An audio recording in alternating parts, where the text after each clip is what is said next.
Hola a todos, ¿cómo están?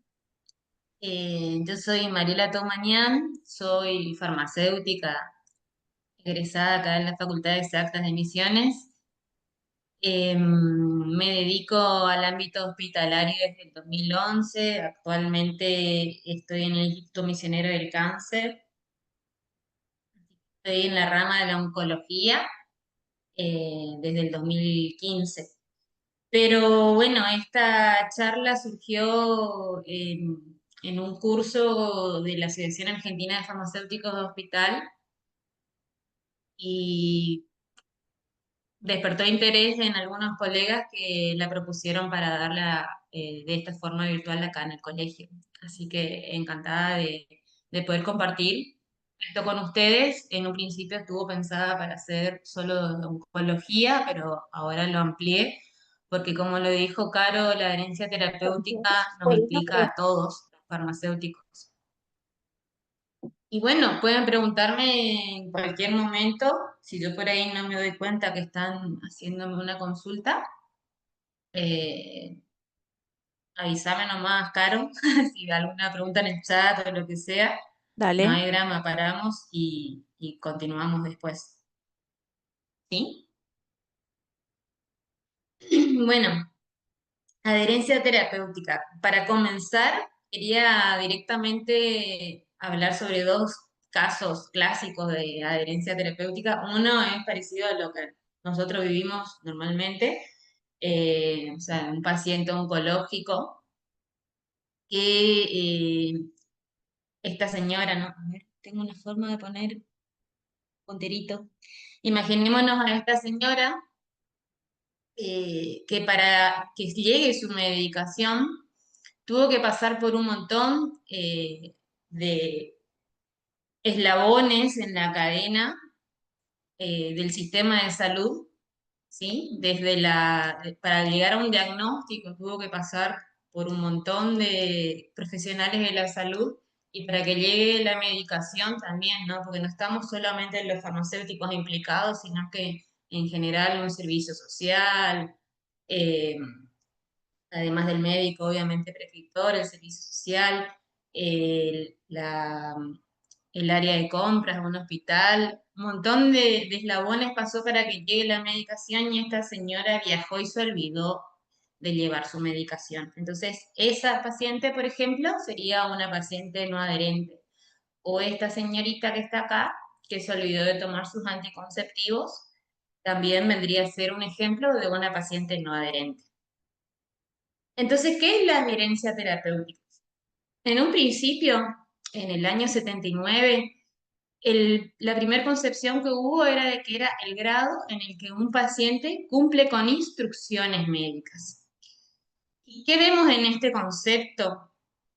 Que sigue un modelo paternalista, médico hegemónico, digamos, en el que el médico realiza instrucciones y el paciente las acepta y las cumple. Pero en general, si el médico sigue este modelo, mm, no adapta estas indicaciones a las necesidades del paciente o por lo menos no sabe cómo explicarlo de forma que él lo entienda y el paciente termina más confundido, ¿sí? Y es muy probable que de esta manera no sea adherente. Entonces, este modelo sigue la forma paternalista centrada en el médico, es insuficiente porque solamente habla de instrucciones médicas y en este el paciente adopta una conducta pasiva en el cual no existe ningún tipo de negociación sobre su tratamiento, ¿sí? Busca el cumplimiento, sencillamente eso, de un esquema terapéutico y si la cosa no funciona, le culpa al paciente. Actualmente, a partir del año 2001, hubo un cambio en esta concepción y la Organización Mundial de la Salud se reunió y llegó al concepto de que la adherencia terapéutica es el grado en el que la conducta de una persona en relación con la toma de medicación, el seguimiento de una dieta o la modificación de hábitos de vida, se corresponde con las recomendaciones acordadas por el profesional sanitario. Este tipo de modelo ya cambia y acerca a los profesionales sanitarios, y ya no habla solamente del médico, al paciente. Busca que exista una relación entre el profesional sanitario y el paciente y le da otro papel, un papel más activo, ¿sí?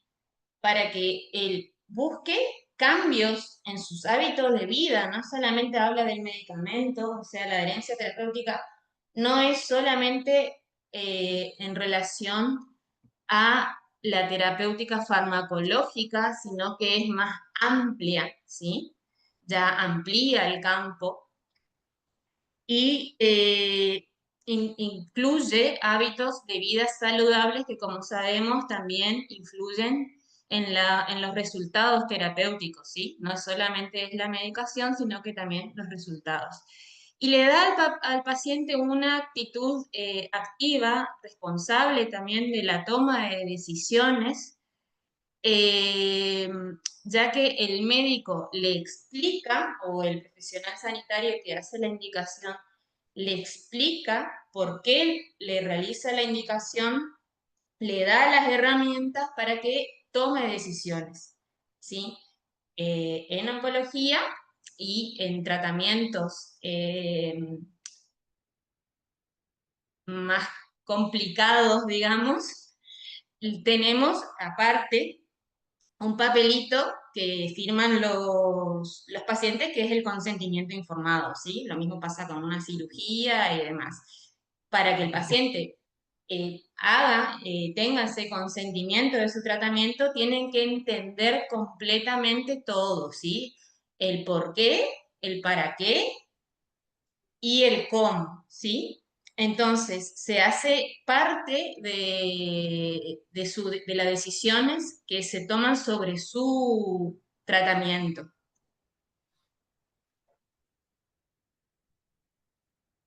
De este concepto, eh, elegí también hablar de dos palabras que me llamaron la atención, que son conducta y modificación de hábitos de vida, ¿sí? ¿Y qué es la conducta? Acá vemos una cabecita que tiene unos bloques desordenados y después ordenados. Es el conjunto de acciones y reacciones observables que una persona realiza en respuesta a estímulos. O sea, es cómo actúa el paciente en respuesta a los estímulos que nosotros les demos, ¿sí? Entonces, nuestros estímulos tienen que ser para justamente ordenar eh, distintos aspectos respecto a su tratamiento. Tenemos que formar parte del estímulo para que esto suceda. Y cuando una conducta se repite en el tiempo, se transforma en un hábito. Y por eso buscamos que el paciente cambie y tenga hábitos saludables de vida y aparte el hábito de tomar de forma correcta su medicación. Y para ello necesitamos que esté motivado. Esto es parecido a lo que sucedería con esa silla que tenemos en la pieza, algunos, yo creo que no, con ropa acomodada y toda desdoblada, toda arrugadita, que nos está esperando hace mucho tiempo, ¿sí? Si nosotros no tenemos el hábito de todos los días guardarla y ordenarla, eso va a seguir ahí. Y quizás lo que nos motive va a ser el día que lo veamos todo ordenado, todo limpio, y cuando tengamos que salir, la ropa esté en condiciones, esté bien para que salgamos, ¿cierto? Entonces, al hablar de conductas y de hábitos, tenemos que darnos cuenta que no es fácil, ¿sí? La adherencia terapéutica justamente implica un cambio en los hábitos de una persona, así como el caso, como les digo, de ser ordenado o no, limpio o no, de comer o no de forma saludable. Es muy difícil entrar en ese aspecto, en ese, eh, en esa dimensión de la persona, ¿no es cierto?, para lograr un cambio real y que tenga resultados, ¿no es cierto? Hacer ejercicio, como las clases de los lunes de danza, o las otras actividades que nos da el colegio, ¿no es cierto? En general, si pensamos en cómo se ve el botiquín de la casa de los pacientes y de muchos de los que están acá escuchando, seguramente se va a ver así, ¿sí? Una caja que tiene un montón de medicación, que no tenemos idea del vencimiento, que está mezclada, que está desordenada, ¿sí? Eso sería una desilusión para Mónica, para quienes vieron Fien en algún momento. Y lo que a ella le gustaría sería ver algo más bien así, ¿no es cierto? Un botiquín ordenado, limpio, que constantemente estemos controlando. De la misma forma que nosotros lo hacemos en las farmacias, deberíamos educar a los pacientes para que lo realicen en sus casas, ¿sí? Y evitar así el acúmulo de medicación que pueda llevar a errores de medicación o a riesgos, por ejemplo, si existen niños o demás, ¿sí? Cuando uno es desordenado con su medicación. Y respecto a la palabra hábito, también busco un poquito de información para saber cuánto tiempo necesitamos para crear un hábito. La primera persona que habló sobre esto fue un cirujano plástico en el año 50, Maxwell Maltz, que dijo que necesitábamos 21 días para acostumbrarnos al miembro fantasma que desapareció, digamos, cuando hubo cuando se cortó un miembro y se retiró, digamos. Y más adelante, en el 2010, hubo un estudio en 96 universitarios que tenían que elegir una conducta saludable y repetirla en el tiempo hasta crearle un hábito. Y este estudio tiró como resultado que se necesitaban 66 días en promedio para que el hábito realmente se establezca en la persona. Y habían personas que tenían, que en solo 18 días lo lograban, y algunas necesitaron 254 días, o sea, ese fue el rango. Como vieron, el rango es muy amplio para lograr introducir a nuestras vidas un hábito que sea duradero. ¿Y por qué pasa eso? Porque es algo muy individual, ¿no es cierto? Somos personas muy diferentes y esto va a depender justamente de eso, de las diferentes realidades de las distintas personas, ¿no es cierto? De lo, como decíamos acá en el anterior, las conductas se internalizan en respuestas a estímulos, ¿sí? Y los estímulos van a depender de un montón de aspectos de nuestra vida, de nuestra crianza y de lo que nosotros estamos viviendo hoy. Otra parte que me interesó es que cambió la palabra médico por la de profesional sanitario, ¿sí? Entonces, bueno, acá les trajo un videíto para que vean. Creo que tengo que sacar el... No la puedo poner.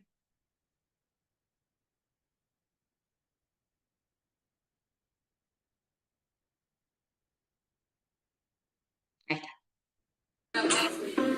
É que? Ó, calma aí. Calma, deixa eu te explicar. O que é? A gente vai andar por cima desse... Não! Não, Júlia! Assim não, Júlia! Júlia?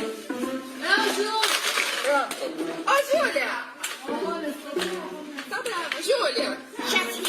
Não, não fez. Você só chutou. Você só chutou. E agora? Agora você vai ter que esperar eu montar pra fazer. Não, ô Júlia, Júlia. Ó, abre tá.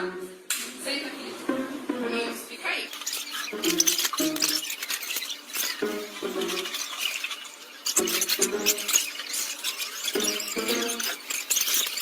Presta atenção, não é pra chutar. Não é pra chutar. É pra passar por cima. Por cima.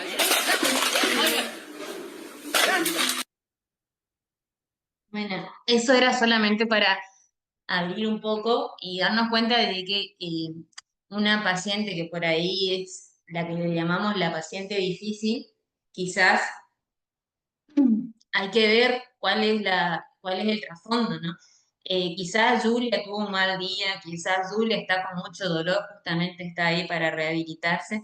Entonces también está bueno, como profesionales sanitarios, trabajar de forma multidisciplinaria, ¿sí?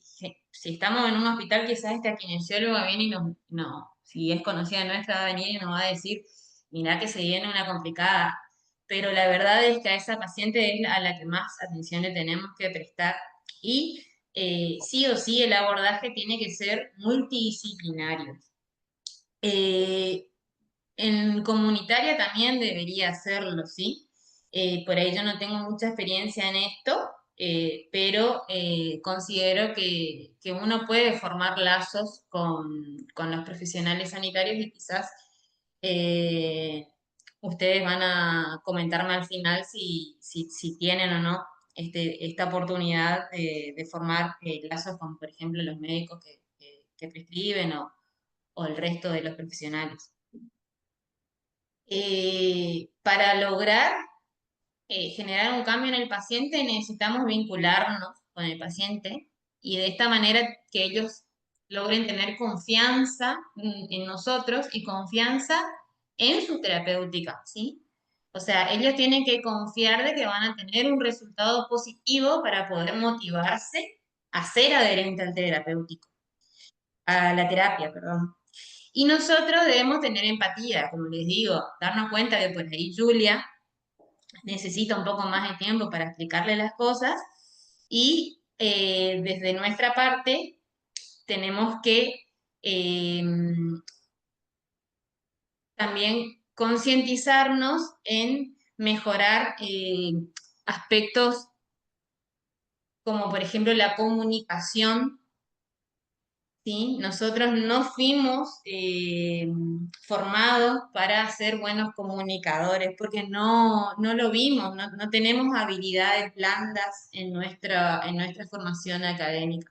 Entonces está bueno también darnos cuenta de que también tenemos que formarnos en eso para lograr una comunicación efectiva, tanto con los pacientes como con el resto de los profesionales sanitarios o quienes forman parte de nuestro equipo.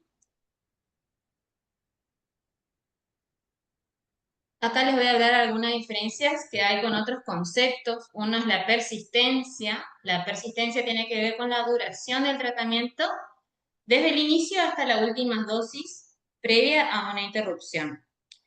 Esto tiene que ver con la retención del paciente en el sistema de salud. Y la otra, contraria, sería el abandono del tratamiento. Ahí les vemos a Julia. Bueno, ese es un caso de una señora que se escapó de un asilo. Y la pérdida del seguimiento. Esto es lo que trataremos de evitar, ¿sí? Para ello necesitamos, como les dije, mejorar nuestras habilidades blandas, tener empatía y generar un vínculo para que el paciente tenga confianza en nosotros y tenga confianza principalmente en su terapéutica.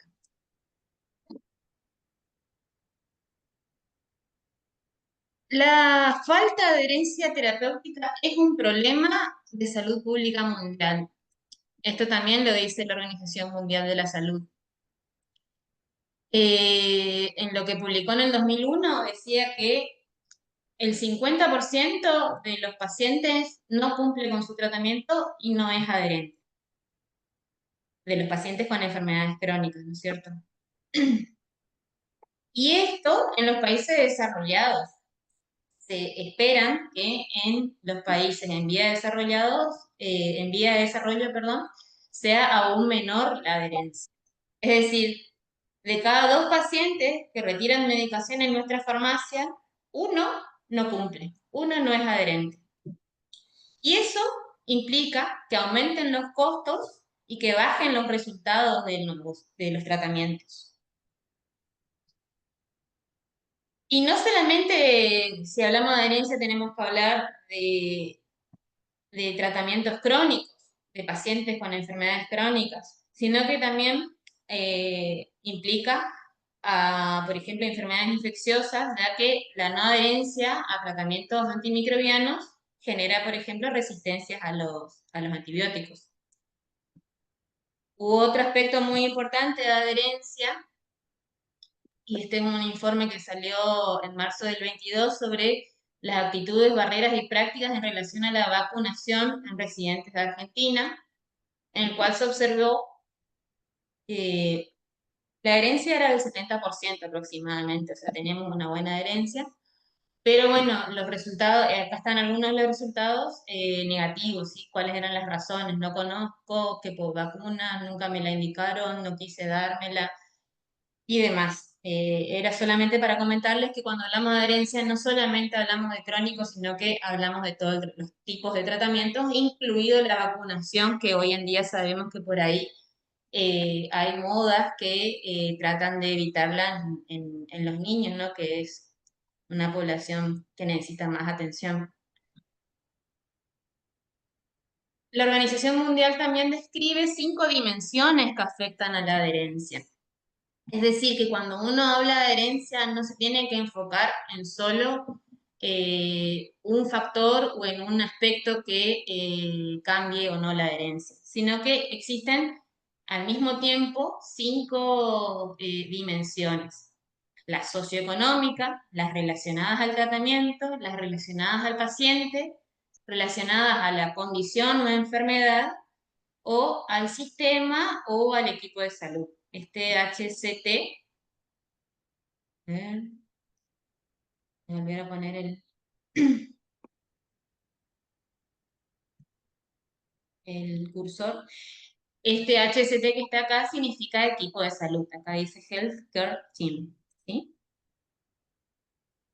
Si hablamos de los aspectos socioeconómicos que afectan la herencia, podríamos decir que la pobreza, el analfabetismo, el bajo nivel educativo, el desempleo, la falta de redes de apoyo social efectivas, las condiciones de vida inestables, etcétera, etcétera, afectan a la herencia. Les voy a leer todo porque me parece que no corresponde, pero vamos a estar mucho tiempo.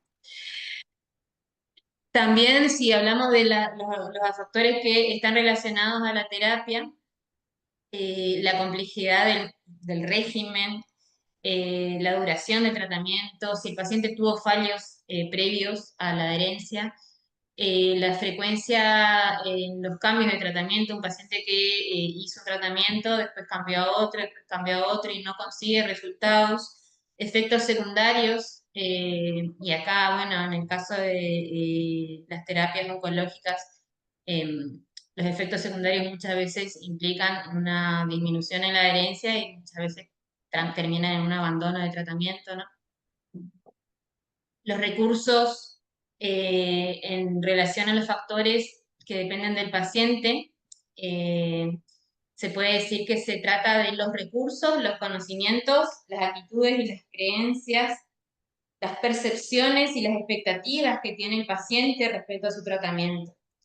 El olvido, el estrés, la ansiedad por los efectos secundarios de un tratamiento, la falta de motivación y la falta de confianza en la eficacia de un tratamiento son los aspectos, los factores que afectan la adherencia en relación al paciente.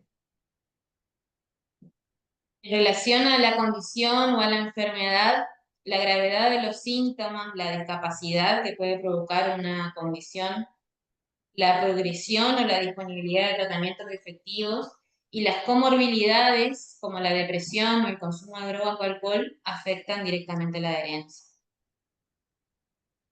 Respecto al sistema de salud y al equipo de salud, los circuitos cargados de burocracia, las faltas de pago de obras sociales, la distribución deficiente de medicamentos, la sobrecarga del personal, etcétera, etcétera, etcétera, son aspectos que afectan a la adherencia en relación a esta dimensión. Lo importante acá es darnos cuenta que es multifactorial, ¿sí? Que si yo me trato de hacer algo para mejorar la adherencia y me ocupo de solo una de estas dimensiones, y la respuesta va a ser pobre, porque no depende solo de eso, sino que depende de todas las dimensiones, ¿sí? Que están involucradas en la adherencia terapéutica. ¿Y podemos medir la adherencia? Sí. Y es muy importante porque afecta directamente a la seguridad y eficacia de los medicamentos. Existen métodos directos para medir la adherencia y métodos indirectos. Los métodos directos son la determinación de la concentración o un metabolito o un biomarcador en una muestra biológica. O la terapia directamente observada, que vendría a ser como, por ejemplo, cuando una enfermera lleva una medicación a un paciente que está internado y observa directamente que toma la medicación. O si ustedes le entregan la medicación a un paciente y el paciente lo toma frente a ustedes, les vendría a ser la terapia directamente observada.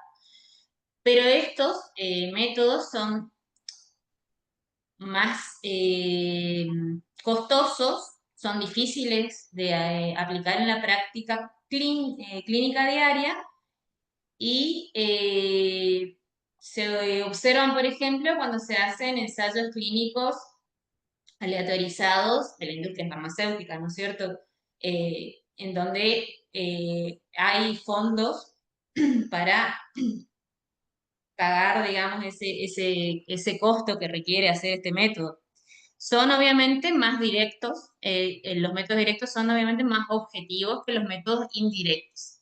Los métodos indirectos están en general basados en una entrevista al paciente e incluye la utilización de cuestionarios. También otro método indirecto sería el recuento de medicación sobrante, la utilización de dispositivos electrónicos, el análisis de los registros de dispensación. En el momento de la entrevista clínica, podemos usar dos métodos. Uno es directamente comenzar a charlar con el paciente y preguntarle directamente sobre la estimación de su adherencia, si cuántas veces se olvida, tomar en una semana, por ejemplo, o preguntar acerca de su conocimiento en el tratamiento, la pauta que tiene que seguir en la dosificación, las frecuencias, para qué está indicado. Y el otro es hacerlo de forma más ordenada y basarnos en cuestionarios validados, ¿sí? ¿Qué es lo que nos da un cuestionario validado? Un orden en nuestra entrevista, ¿sí? Y hace que los resultados que tengamos puedan ser digamos, de mejor valor en el área de investigación, ¿sí? Es importante saber que para los cuestionarios validados existen distintas versiones para distintas poblaciones, idiomas, enfermedades. Por ejemplo, puede haber un cuestionario validado para medir la adherencia en pacientes con hipertensión, por ejemplo. Eh, bueno, este es un cuestionario que se llama AMS-E, en donde hay 12 preguntas, en donde se tiene que responder como nunca, algunas veces, casi siempre o siempre. Se analiza de forma multidimensional la adherencia terapéutica, permite individualizar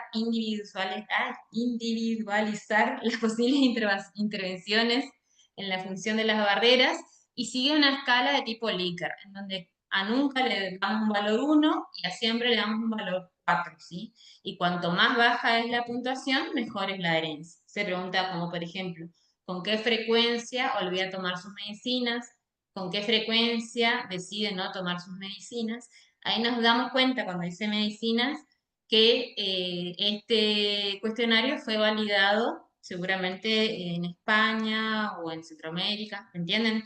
porque usa una palabra que es poco común para nosotros. Nosotros quizás vamos a decir medicamentos. Entonces, por eso es importante que los cuestionarios sean validados para la población que vamos a la cual va dirigida, ¿no es cierto? Justo en la última eh, jornada que fuimos en San Luis, se presentó un cuestionario validado acá en Argentina, eh, de FEFARA, así que eso está bueno, estaría lindo compartirlo también. Este es otro cuestionario que sería sobre tres grandes dimensiones, digamos, de la herencia. Una es respecto, perdón, dos grandes dimensiones. Una es respecto a las creencias que tiene el paciente sobre el tratamiento y otra sobre sus opiniones, ¿sí? Eh, También se puntúa por escala de Likert, de 5 puntos, siendo uno totalmente en desacuerdo y 5 totalmente de acuerdo. Quizás esto lo voy a pasar un poquito más rápido, pero la idea sería explicarles, no puedo pasarme, que existen distintos cuestionarios validados para medir la adherencia terapéutica. Este es otro eh, que se llama cuestionario breve de la medicación, que tiene sí, tres partes. Una primera parte relacionada al régimen terapéutico, otra sobre las creencias y otra en relación a las dificultades para recordar la medicación, la toma de la medicación. En la primera parte del régimen terapéutico se evalúa al paciente, tiene que responder, digamos, cuántas veces de cada uno de los medicamentos que toma, tiene que responder cuántos días lo tomó, cuántas veces al día lo tomó, cuántas pastillas tomó cada vez de cada medicación. O sea, es muy específico este. Y está bueno porque lo evalúa de 0 a 11, en donde 0 es adherente y 11 es adherente. Y bueno, esta es la primera parte que responde el paciente y esta es la segunda parte que nos sirve a nosotros para valorar las respuestas. Y este, por ahí me voy a detener un poquito más de tiempo en este, es el de Morinsky-Green, que es el más usado en la práctica clínica. Quizás porque también es cortito, ¿no es cierto? Tenemos solo 4 preguntas. ¿Olvida alguna vez tomar los medicamentos para tratar su enfermedad? ¿Toma los medicamentos a las horas indicadas? Cuando se encuentra bien, ¿deja de tomar la medicación? Si alguna vez le sienta mal, ¿deja usted de tomarla? Si el paciente responde de esta manera, significa que es adherente. ¿Sí? Y este cuestionario ha sido validado en una gran variedad de patologías crónicas y en distintas poblaciones alrededor del mundo. Por eso es el más utilizado. Este es el mismo cuestionario, pero en vez de 4 preguntas, ya tiene 8, ¿sí?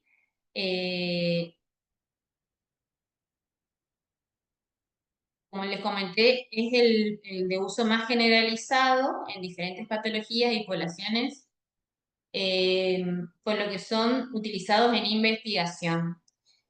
Y la concordancia con los datos obtenidos a partir de dispositivos electrónicos o registro de dispensación de la medicación es alta. Ambos test, el corto y el de 8 respuestas, el de 8 preguntas, son recomendados para su aplicación en la práctica clínica diaria. Otro método es el de la escala EVA, ¿no es cierto?, en donde el paciente va a responder con las caritas, ¿no? Viendo, va a visualizar y va a ser un poquito más fácil. Quizás esto lo podemos hacer en pacientes que no entiendan o quizás obviamente uno evalúa a la población, ¿no es cierto?, a la que le hace las preguntas. Y quizás en pacientes analfabetos podemos llegar a utilizar esto, o quizás no, quizás a todos los pacientes le hacemos con esta escala, porque es fácil y es amigable para usarlo a diario, ¿no? ¿Cómo ha tomado toda su medicación domiciliaria? Por ejemplo, esta es una, y la carita cero, que implica una no adherencia, y la carita feliz, que implica una adherencia, y este le da un porcentaje, ¿no? De 0 a 100. Esta escala analógica la saqué de grupos de trabajo de la Sociedad Española de Farmacéuticos Hospital. Otro método indirecto es el recuento de la medicación sobrante. Y esto consiste en contar las unidades de dosificación que el paciente ha tomado entre dos citas programadas. O sea, se le entrega la medicación, por ejemplo, y se le vuelve a turnar a los tantos días. Y me fijo en esos días cuánto tendría que haber tomado teóricamente y cuánto realmente tomó, ¿sí? Entonces, el porcentaje de adherencia se va a calcular como el número de unidades dispensadas menos lo que sobró, el número de unidades remanentes, sobre el número prescripto de unidades por día por el número de días que hay entre las dos visitas, ¿sí? Esto por 100 me daría el porcentaje de adherencia terapéutica. Las desventajas de este recuento de medicación sobrante es que puede sobreestimarse el paciente se deshace de las unidades de medicación. Por ejemplo, yo puedo decir que tomé toda la medicación, pero en realidad tiré en la basura algunos medicamentos porque antes de irme me dio vergüenza y descarté la medicación en la basura, ¿sí? O puede infraestimar ya que utiliza la fecha de dispensación como denominador de la ecuación sin considerar la posibilidad de que el paciente tenga un sobrante en su casa, ¿sí? Puede que el paciente de una vez anterior haya tenido medicación, por ejemplo, por una disminución de la dosis, el paciente tenga todavía medicación en su casa y que le haya indicado el médico, nosotros no nos hayamos enterado, ¿no? El médico le bajó la dosis, el paciente se quedó con resto de medicación en su casa, nosotros le volvemos a entregar y no sabemos que él tiene todavía. Entonces eso va a generar una infraestimación de la adherencia. Esto tampoco nos va a darnos información sobre la naturaleza del problema, o sea, solo miedo de que el paciente no está tomando medicación, pero no estoy viendo el por qué ni el cómo, ¿sí? Tampoco se utiliza tanto de forma habitual en el ámbito de investigación por justamente estos problemas estas desventajas que tiene. Después están el análisis de los registros de dispensación, que quizás es lo que más fácil podemos hacer nosotros, ¿sí? Que parten de la asunción de que la reposición de la medicación por parte del paciente se corresponde con la toma de la medicación y que la medicación es tomada tal y como está prescrita. O sea, yo estoy pensando que el paciente está tomando como corresponde la medicación para poder hacer estos análisis de los registros, ¿sí? O sea, yo le doy la medicación a un paciente que sé que le va a durar un mes y tendría que venir al mes a buscarlo. Sí, si viene después, yo estoy pensando que no, acá hay una falta de adherencia. Existen dispositivos electrónicos que registran la hora. Un paciente, por ejemplo, puede retirar una dosis de medicación de un frasco como este, por ejemplo, acá. Es un frasco que tiene en su tapa un chip y adentro están los comprimidos. Cuando el paciente abre el frasco y retira un comprimido, esto se registra en una base de datos, en un software, y va registrando eh, con el tiempo, ¿sí? Esto se utilizaría en un estudio clínico donde hay una fuerte inversión, ¿no es cierto? Porque nosotros no tenemos acceso al chip, pero bueno, les quería mostrar que existen, MEMS se llaman, estos dispositivos electrónicos de monitorización, Medication Event Monitoring System, se llama MEMS, Son dispositivos electrónicos que registran el retiro de la medicación de un frasco y acá existe otro, es como otro nivel. This is my mom. Hello. But lately, kind of feels like the opposite. Yummy. Inappropriate. Hey, the dinner table is for eating. Slow down, Mom. You're driving like a maniac. You have to relax, dear. You should try yoga. Guess it's my turn to take care of her. Like a lot of seniors, she takes medication every day. But with the current manual solutions, I can't be sure she's taking the right dose at the right time. That's why there's QPath. QPath is a smart medication reminder and monitoring system done right. It works just like those manual blister packs she's used to, so there's no need to teach her anything new. We've all been there. Okay, double click with the left button. The medication is prepackaged to a schedule by a pharmacist, and QPath reminds and monitors which medication have been punched out. You don't need to connect it to Wi-Fi, a smartphone, or even a phone line. It just works. And if she wants, I can set it up so QPath can remind her when to take it in case she accidentally forgets. And if she misses a dose, I can get automatically alerted on my phone, or an alert can be sent to a caregiver so they can call and remind her. And using the app, I can monitor her usage and her schedule all in real time. I get peace of mind knowing she's not missing anything, and the monitoring lets me know if there's any issues before it's too late to act. Most people don't realize, but missing medications is one of the biggest problems seniors face. But not my mom. I'm gonna make sure she's around for a long time. Aw, thanks, Mom. Bueno, no conseguí poder poner la traducción del video, pero se entendió cuál era el sentido, ¿no es cierto? Este es un sistema que se usa en Canadá para estudios, o sea, ensayos clínicos de la industria, ¿no es cierto? Obviamente es algo muy caro y que nosotros acá no lo vemos todavía. Pero me pareció súper interesante mostrarles. Es un software también que tiene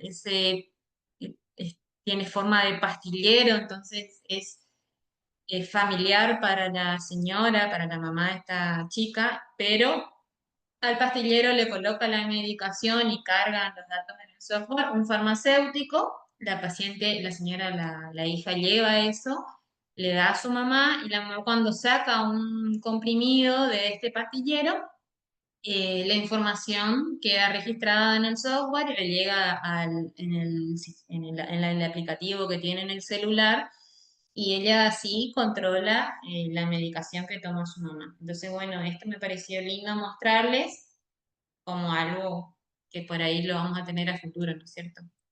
Parecido a esto, a este pastillero, pero con un control remoto de la hija.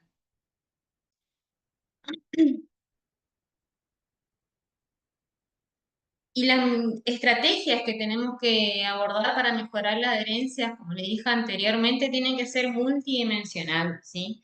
Para lograr el mejor resultado y el tratamiento individualizado de ese paciente, el abordaje sí o sí tiene que ser en las 5 dimensiones que desarrolla la Organización Mundial de la Salud con respecto a la adherencia terapéutica. La socioeconómica, la relacionada a la terapia, al tratamiento, la relacionada al paciente, a las condiciones o a la enfermedad, al sistema de salud o al equipo de salud.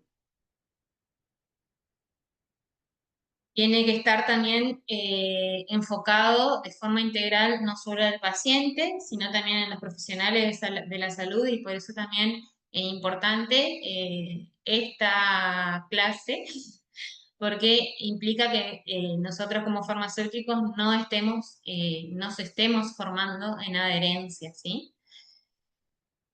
Que el enfoque también sea integral en la familia, en la comunidad. Sabemos muchas veces que, como por ejemplo en el caso de esta señora que mostré anteriormente, un adulto mayor, Por ahí tenemos que enfocarnos no solamente en ella, sino en quiénes son sus cuidadores, no solamente puede ser una hija, sino alguna otra persona. Y en la comunidad quiere decir, por ejemplo, para muchas patologías crónicas, existen en la comunidad grupos de apoyo o fundaciones que pueden ayudar para mejorar también la adherencia terapéutica. Bueno, y como yo trabajo en oncohematología, quería más o menos también comentarle que hay un cambio en los tratamientos. Antes los tratamientos eran mayormente de forma endovenosa, aplicados de forma endovenosa, y hoy en día está en crecimiento la forma oral de la medicación para el tratamiento oncológico, ¿sí? Más del 25% hoy en día es tratamiento oral y esto va aumentando. Sabemos que para que un paciente oncológico esté en tratamiento requiere de varios grupos, digamos, terapéuticos. No es solamente el citostático o el tratamiento oncológico oral, sino que también existe hormonoterapia, tratamientos dirigidos, tratamientos de soporte, cuidados paliativos, tratamientos para enfermedades concomitantes que puede tener el paciente, y eso lo hace un paciente polimedicado. Esto lo podemos aplicar a otras enfermedades, ¿sí? A todos, pero bueno, como yo trabajo con onco, quise más o menos mostrarle mi experiencia acá.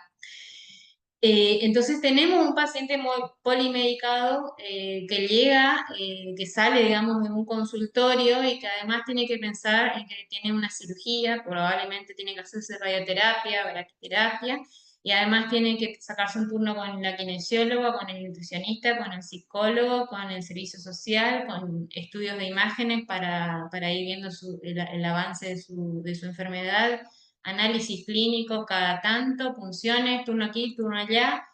Aparte tiene que aprenderse un circuito de la medicación y quizás cuando el paciente sale del consultorio todavía sigue pensando en lo primero, en el diagnóstico que le dijeron y no entiende nada. Entonces, este tipo de situaciones requiere del abordaje multidisciplinar y que cada eslabón aporte para que ese paciente entienda, digamos, el porqué de su tratamiento y sea un paciente justamente adherente.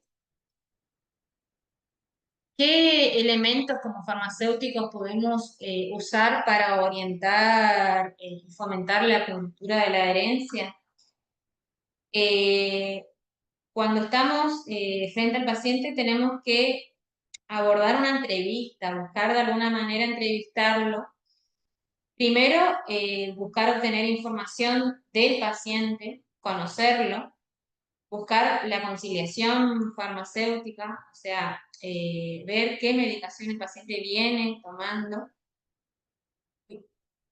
perdón, qué medicación el paciente viene tomando. Perdón, voy a conectar mi compu.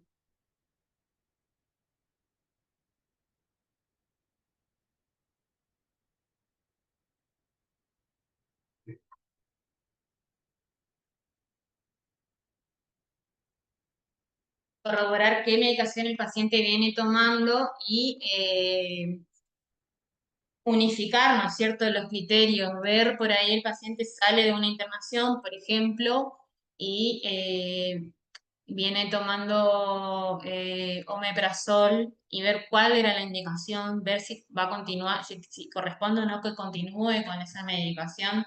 Ese tipo de trabajito vendría a ser el primero que tenemos que hacer, revisar toda la medicación que el paciente viene tomando y ver, digamos, cuál es la indicación original y si sigue o no correspondiendo que el paciente continúe, ¿sí? Después, una segunda etapa estaría relacionada a una entrevista motivacional en el cual al paciente le tenemos que educar. eh, para educarlo también es importante buscar herramientas, por ejemplo, armar panfletos o material escrito o algún PDF que podamos pasar por WhatsApp, lo que sea, que nosotros podamos usar como herramienta para darle al paciente y que el paciente esté informado de su tratamiento y el por qué, ¿sí?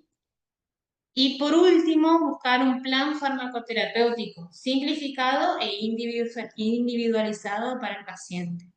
Y ahí recién podemos fomentar la adherencia del paciente, explicarle el concepto de la adherencia y por qué es importante que él que sea adherente a su tratamiento, ¿sí? Que él entienda también sobre la adherencia y sobre el cambio de hábito que tiene que realizar para lograr ser adherente. Las herramientas que hoy en día tenemos, esta por ejemplo es mi celular. eh, Yo tengo hipotiroidismo y también tengo una enfermedad indiferenciada del colágeno, por lo cual tomo levotiroxina. Acá ven los lunes, martes y miércoles tengo mi agenda, como es mi alarma a los viernes, entre semana, los fines, tomo un poquito más tarde y todos los días la hidroxicloroquina a la noche, ¿sí? Otro horario. Pero bueno, quería mostrarles que, por ejemplo, esta es mi forma de tener un recordatorio. Pero existen también algunos aplicativos para bajar aplicaciones, digamos, del celular que son libres y gratuitas, que son el recordatorio de medicamentos, MyTherapy, el Tom y este de MediSafe, recordatorio de medicamentos. Si buscan en el Play Store, están accesibles.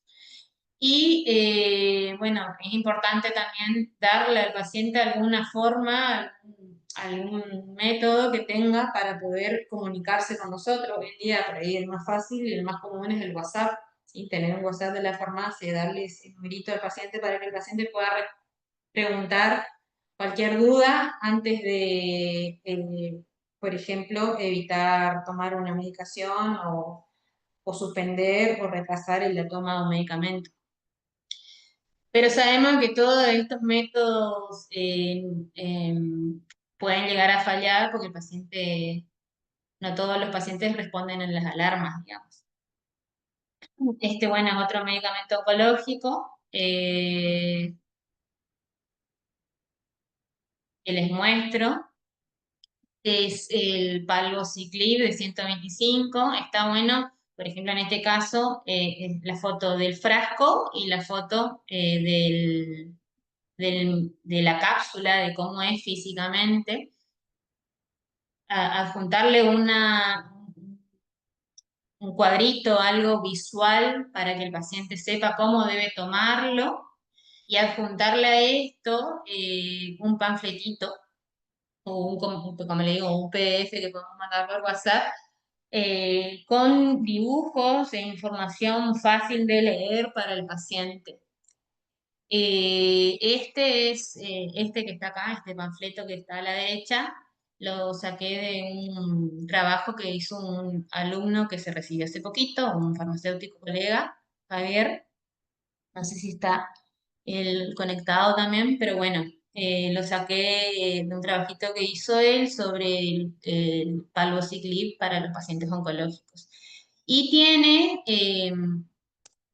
pictogramas de USP.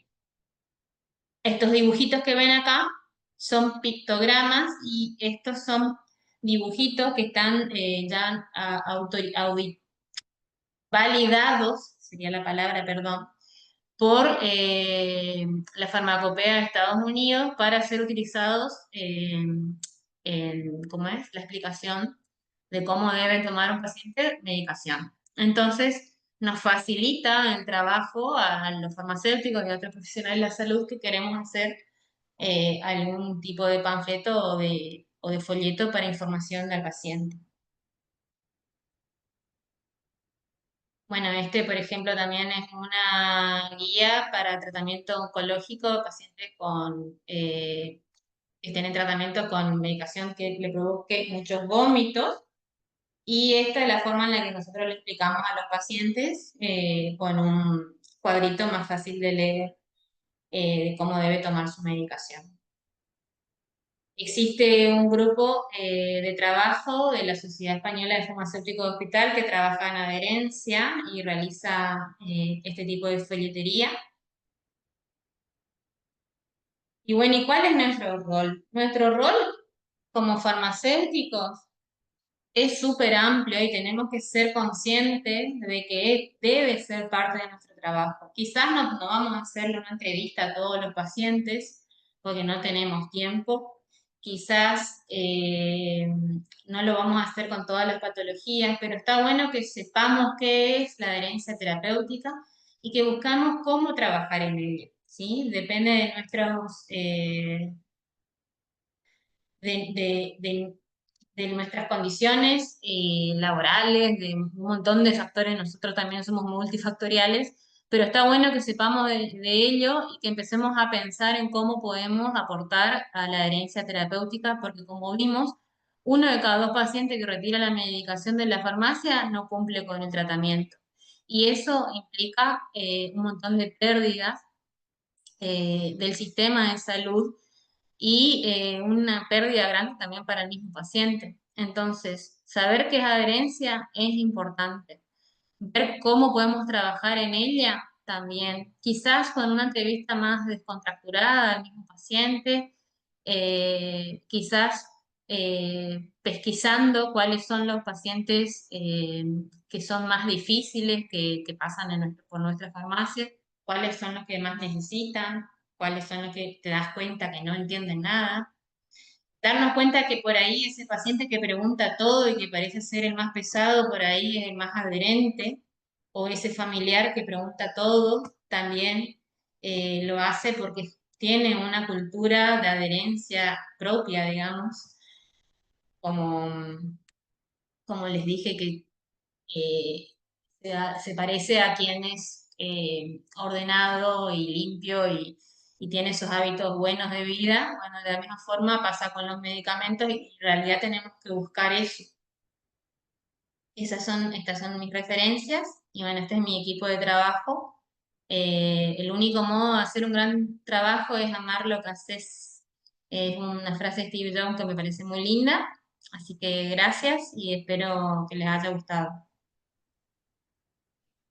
Bueno, buenísimo. Gracias, Mariela. Voy a dejar de grabar, así no nos queda el video muy largo.